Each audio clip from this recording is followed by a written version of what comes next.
process for considering special exit criteria from LEP services in Spring Branch ISD. In education, we have several guidelines when serving special populations. The two subpops we are going to discuss today are LEP students, or Limited English Proficient students, and students served by special education. More specifically, we are going to discuss dually labeled students, or those kiddos that fall under both categories. Let's take Arturo, for example. Arturo is a native Spanish speaker. He is an 8th grader that came to the United States in elementary school a few years ago. Arturo was first served in a bilingual classroom until he transitioned to the ESL program when he came to middle school. Because Arturo is a second language learner, the rate at which he acquires English is measured and monitored by his teachers, our district, TEA, and the federal government. Now let's talk about the day that Arturo may no longer need second language support in English.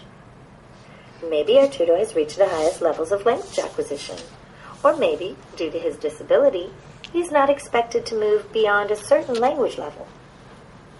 Either way, it may be time to determine if ESL services are still appropriate for Arturo, or if he should potentially exit our ESL program. As with everything in education, TEA has a specific process for exiting any student from bilingual or ESL services.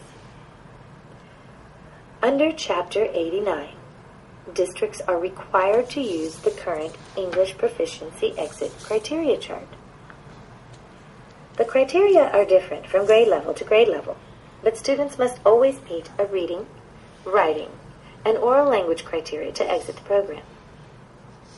Normally, a special education LEP student can exit by criteria listed on this chart, which even allows for accommodated versions of state reading and writing content assessments. The LPAC representative, along with the rest of the ARD committee, reviews progress and met criteria, and they exit students accordingly. However, and here's the tricky part, what if Arturo is unable to meet the criteria due to his disability? What if he's going to take a different state assessment for reading or writing, one that's not listed on this chart? Or what if his disability prevents him from reaching advanced high on TELPAS? This is where another specific process from TEA comes into play. There are 6 steps that every LPAC and ARD representative should be familiar with in order to make decisions for their dually labeled students. Key ARD and key LPAC members should collaborate and should always have the state guidelines handy during their meetings. This is because the state of Texas is very specific about the criteria and how you go about setting it.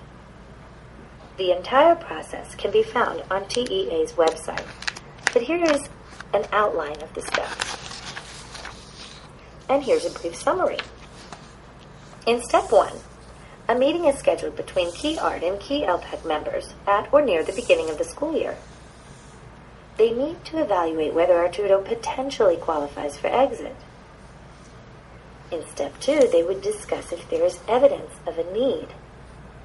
Now, this process is not for groups of students. So in this step, the parties are going to really discuss Arturo as an individual. Before they discuss any of the evidence they may have, they should ask themselves, would taking ESL services away from Arturo negatively affect him in any way? If the answer is yes, Arturo is not a good candidate for this process, and we would leave him in the ESL program because we do not want to take away services that are supporting our students. But if they feel that ESL services are no longer benefiting him, each member would discuss and document the data they have that supports their recommendation. Examples of acceptable testing and historical evidence and data are also available on TEA's website. Members should also keep in mind that the need for this type of special criteria must be the result of the nature of Arturo's disability. In step 3, they specify assessments and English language proficiency test standards. On content assessments, it's very important to remember that if Arturo's test is to be changed, only state assessments may be used. the state of Texas provides different versions of their assessments for special education students, all of which may be used, but all students must still meet a state-established passing standard in order to meet exit criteria. On language tests, the collaborators look at our tutors' abilities on a domain-by-domain basis. By this we mean that reading and writing, listening and oral language are considered separately. The ARD LPAC members would determine if Advanced High on TELPAS is a reasonable goal for our tutor, given his disability, or if perhaps a lower level may be appropriate in one of these domains.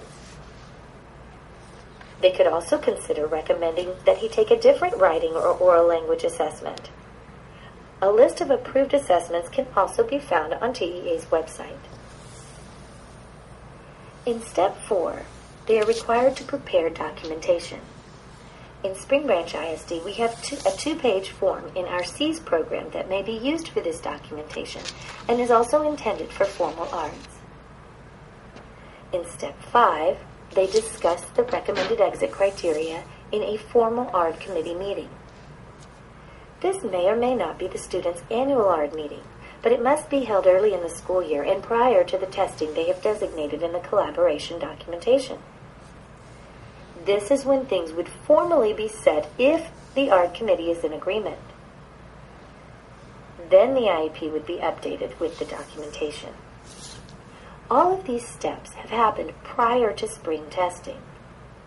The final step, which is Step 6, is an additional ARD that happens at the end of the school year. To be clear, this is an extra ARD that should happen after testing results have been received. The members of the ARD would review the results and also how our tutor has been doing in class since assessments were administered. If the ARD committee determines that exit is still appropriate, they finalize and document the change in placement. The LPAC would also document the decision in the permanent record file, and just like any other exited student, our tutor would be monitored for 2 years by the LPAC committee. Please note that this is a fictitious special education LEP student, and only an example of how you may set special criteria if there is a need. We certainly want to be serving all students for whom LEP services are appropriate, but we also know that unnecessary labels can negatively affect our students. Thank you all so much for everything you do for our special populations. If you have any questions about ARD LPAC collaboration issues, please contact the ESL Bilingual Department or your Special Education Department representative.